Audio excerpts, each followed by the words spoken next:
Hai, apa kabar semuanya? Semoga kabar Anda baik-baik saja. Terima kasih karena sudah memberikan support dan juga kesetiaan Anda untuk membangun channel Codot Film. Yuk kita lanjutkan alur ceritanya, sambil siapin kopi dan cemilan, setting suara volume full. Gasken. Akademi Dewi, tempat di mana gunung surgawi dan kota besar saling berhubungan. Air terjun mengalir dari pegunungan di atas dan cahaya perak melonjak seperti naga. Ada pohon-pohon kuno yang menjulang ke langit, berakar di tebing. Adapun distrik kota, bangunannya megah, jalanannya luas. Itu sangat luar biasa. Kenapa orang itu terlihat sangat familiar? Satu individu berhenti bergerak dan melihat ke arah sosok belakang yang berjalan ke kejauhan, memperlihatkan ekspresi kontemplasi. Kamu juga merasa seperti sedang melihat seseorang yang kamu kenal? Orang lain mengungkapkan ekspresi kaget. Kemudian, dia berteriak ketakutan, sialan, ini dia kembali. Tempat ini menjadi kacau. Beberapa orang menyadari bahwa Si Hao adalah orang yang melakukan bisnis di luar pintu masuk akademi, mengancam untuk dapat menggertak junior kelas rendah atau memukuli senior kelas tinggi. Sekelompok orang ini merasa seperti akar gigi mereka menjadi gatal, karena mereka semua sudah menduga bahwa dia berasal dari gerbang gunung yang jelek itu, warisan yang terkenal itu. Dia seperti master daonya. Ini terutama terjadi ketika Lu Ming, saudara senior Liu dan sekelompok orang lainnya pergi ke Ritus Dao makhluk tertinggi untuk mengunjungi peninggalan bersejarah. Mereka diperlakukan dengan begitu menyedihkan. Ketika berita datang kembali, itu menarik kemarahan semua orang. Cepat dan kejar dia. Jangan biarkan dia lolos. Sekelompok besar siswa menyadari kebenaran. Dengan suara hula, mereka semua mengejarnya, ingin memotong Si Hao dan melenyapkan kejahatan ini bersama-sama. Sayangnya, tidak peduli bagaimana mereka mencoba, itu semua sia-sia. Kecepatan orang di depan terlalu cepat. Sambil menenun kiri dan kanan, dia menghilang ke kedalaman akademi hanya dengan beberapa langkah. Berani dan terlalu tak terkendali. Setelah menimbulkan masalah, dia masih berani memasuki akademi saya. Ini hanyalah provokasi tersembunyi. Saudara dan saudari, cepat dan cari dia, jangan biarkan dia pergi. Beberapa orang mengusulkan. Mereka semua pindah bersama. Faktanya, sudah ada sekelompok besar orang yang pindah selama beberapa hari terakhir ini, menuju reruntuhan yang tertutup rumput liar itu, Ritus Dao makhluk tertinggi, untuk menyerang. Sayangnya, tempat itu benar-benar kosong, dan tidak ada pewaris sekte itu yang terlihat. Seseorang di depan menemukan tanda-tanda dirinya. Seorang saudara senior menerima laporan ini dan buru-buru memberitahu semua orang. Sekelompok besar orang sekali lagi mengejarnya dengan cara yang muluk. Ini adalah pemandangan yang indah, seperti bola salju yang menggelinding. Semakin banyak orang muncul, semuanya berbaris maju. Segera setelah itu, ekspresi seseorang berubah, karena tujuan orang ini jelas, sebenarnya menuju kediaman siswa perempuan. Apakah dia sengaja membawa kebencian pada dirinya sendiri? Terlalu tak tahu malu, sebenarnya berani menerobos masuk ke kediaman wanita di siang bolong. Dia benar-benar murid jahat dari warisan itu. Ada beberapa yang kesal dan marah, berteriak seperti ini. Bahkan ada beberapa orang yang ekspresinya berubah aneh, karena mengingat kejadian beberapa malam yang lalu. Seseorang menyebarkan pesan bahwa murid jahat itu sebelumnya berjalan di sebelah kecantikan peringkat, Peri King Yi. Mereka tampaknya telah berjalan keluar dari kolam abadi bersama. Berita ini hanya membuat keributan kecil, karena orang tidak percaya. Mereka hanya berpikir bahwa niat murid jahat ini tidak murni dan memiliki pikiran buruk, menyebabkan kesalahpahaman. Apakah kamu bercanda? Dia benar-benar masuk ke dalam. Sial, orang ini benar-benar menerobos masuk ke kediaman wanita. Mengapa formasi menjadi tidak berguna, tidak dapat menghentikannya? Seseorang berteriak ketika mereka melihat Si Hao menuju tanah suci itu sendiri. Sementara itu, dia mondar-mandir saat dia masuk. Formasi yang dipasang tidak bersinar, dan teks tulang menahan diri. Terlalu hina. Tempat seperti apa dia memperlakukan Akademi Dewiku? Dia bahkan berani menerobos ke tanah suci yang bersih dari siswa perempuan kita. Tidak bisa dimaafkan, masalah ini tidak bisa dibiarkan begitu saja. Ini jelas tampak seperti jerami terakhir. Kelompok pemuda semuanya terguncang, dan sekelompok besar orang datang. Mereka menuntut penjelasan dari orang-orang yang berjaga di sini, menanyakan mengapa dia diizinkan masuk. Dia memiliki ubin perintah khusus dari akademi saya yang memungkinkan dia untuk bergerak tanpa halangan. Dia tidak melanggar aturan apapun. Orang yang menjaga tanah suci ini merasa agak dirugikan, tidak pantas menerima kritik ini. Tidak ada yang percaya bahwa dia menerima harta yang besar ini dengan terhormat. Dia pasti secara paksa merebutnya melalui beberapa metode tercela. Ini segera membuat mereka semua merasakan kemarahan yang lebih benar. Tempat ini menjadi kacau. Sekarang ada semakin banyak orang, dan bahkan tim penegak hukum terkejut. Mereka bergegas, mengklaim bahwa mereka akan membersihkan sampah. Tentu saja, kediaman wanita juga gusar. Banyak gadis keluar untuk menanyakan apa yang terjadi. Di tempat ini, ada sebuah danau biru kecil. Pohon-pohon kuno bersinar, dan tempat tinggal yang indah terletak di bawah tebing di dalam pohon pinus. Itu tak terlukiskan terpencil dan halus. Perjalanan Si Hao berjalan lancar, tidak terhalang di sepanjang jalan. Dia mulai mengutuk diam-diam, bertanya-tanya apakah justru ubin perintah inilah yang memungkinkan Ki Daolin hampir mencuri cicit kepala akademi. Meskipun dia sadar ada semacam gangguan di belakangnya, dia tidak terlalu mempermasalahkannya. Segera setelah itu, dia tiba di gunung spiritual tempat Yu Chen tinggal. Tempat ini melengkung dengan untayan energi keberuntungan. Itu menguntungkan dan damai. Sudah waktunya untuk pergi. Dia diam-diam mengirimkan pesan ini. Yu Chen muncul di bawah kabut warna-warni, rambut hitamnya yang halus berkibar-kibar dan matanya seperti bintang. Dia memiliki aura dingin dan kulit seputih salju, gaun panjangnya berkibar tertiup angin. Saat dia berdiri di gunung spiritual, ada keagungan dan kesucian yang tak terlukiskan padanya. Istri, kamu menjadi lebih cantik. Si Hao menghela nafas dengan takjub. Jika itu orang lain, ketika dihadapkan dengan keindahan ilahi ini, mereka pasti akan bertindak sangat hati-hati, tidak mau bersikap kasar, bahkan mungkin merasa malu dengan inferioritas mereka. Namun, Si Hao jelas tidak termasuk dalam kelompok ini. Wajah Yu Chen tenang.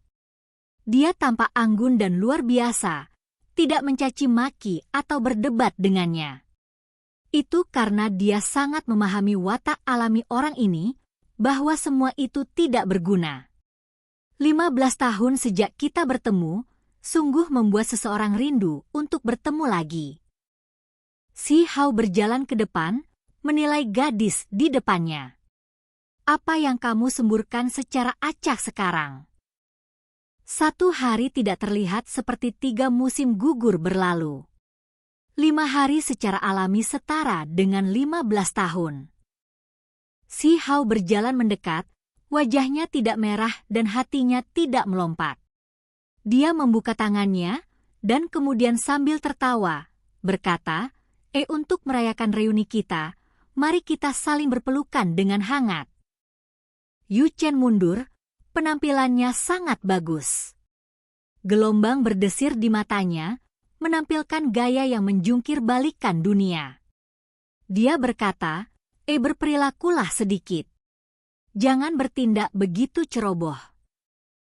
Keduanya berdiri di gunung spiritual, energi ungu melingkari mereka. Sudut pakaian mereka berkibar, keduanya memberikan gaya dan aura yang hebat. Tentu saja, ini dengan premis bahwa seseorang tidak melihat senyum rendah Si Hao, atau itu akan dengan mudah menghancurkan jenis adegan ini. Sementara itu, dia tampaknya sama sekali tidak menyadari hal ini. Mereka berdua mendiskusikan bagaimana mereka akan mengumpulkan api bulan hijau. Mereka berjalan berdampingan sambil serius mendiskusikan hal ini. Tanpa sadar kapan, Si Hao meraih tangan terbuka Yu Chen, dan dengan ekspresi sungguh-sungguh, dia berkata, saya berharap Anda sukses menciptakan kembali bantalan anggun King Yu dari era kuno abadi. Yu Chen merasa sedikit tidak berdaya. Jika itu adalah pengamat, siapa yang berani menghujatnya? Seluruh tubuhnya bersinar dan memancarkan aura suci. Dia telah mencoba menghindari tangan orang ini sejak lama, tetapi pencapaian orang ini dalam teknik kunpeng dan teknik penarikan bumi begitu hebat, sehingga meskipun dia tidak melingkarkan lengannya di pinggang kecilnya, dia masih meraih tangan gioknya. Bukankah saudari junior King Yi itu berjalan bersama dengan seorang pria? Siapa dia? Beberapa siswi melihat Yu Chen dan Si Hao berjalan bersama. Keduanya sudah naik ke udara. Cahaya warna-warni yang menguntungkan melonjak saat mereka melanjutkan perjalanan. Dari kejauhan, mereka benar-benar seperti sepasang dewa sejati yang turun ke dunia ini, bergerak bersama angin. Dari samping, dia terlihat agak seperti jenius yang melampaui tangga surga, hanya saja wajahnya tampak sedikit aneh.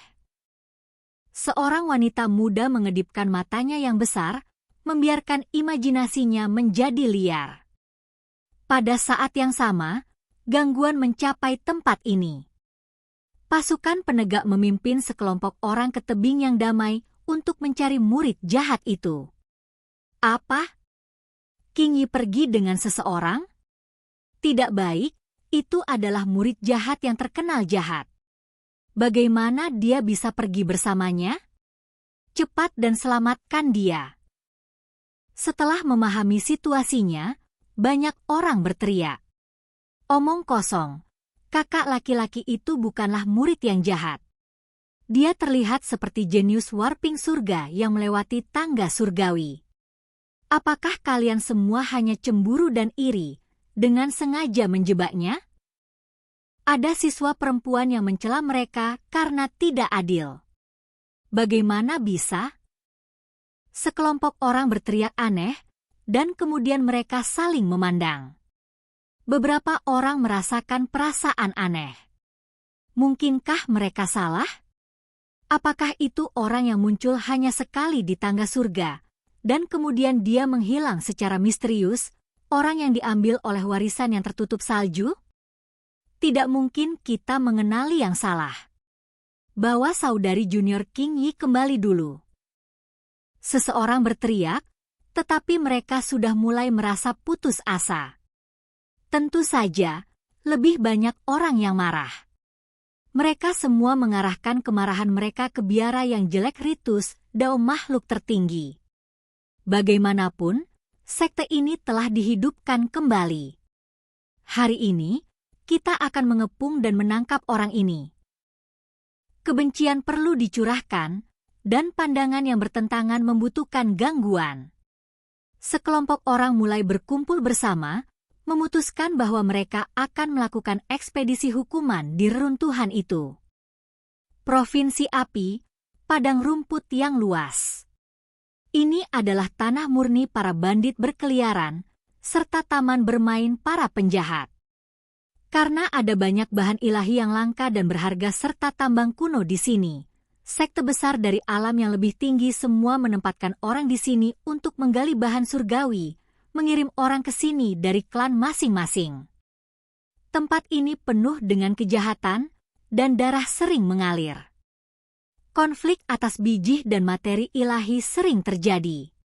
Saya mendengar bahwa ada tambang abadi yang mengejutkan masa lalu dan sekarang di sini dengan emas abadi 7 warna di sini? Si Hao bertanya. Yu Chen mengangguk. Tambang abadi itu sangat aneh dan bahkan lebih menakutkan. Sebuah tambang yang mengumpulkan bahan tak tertandingi seperti emas abadi 7 warna. Namun, tidak ada yang bisa mengekstraknya.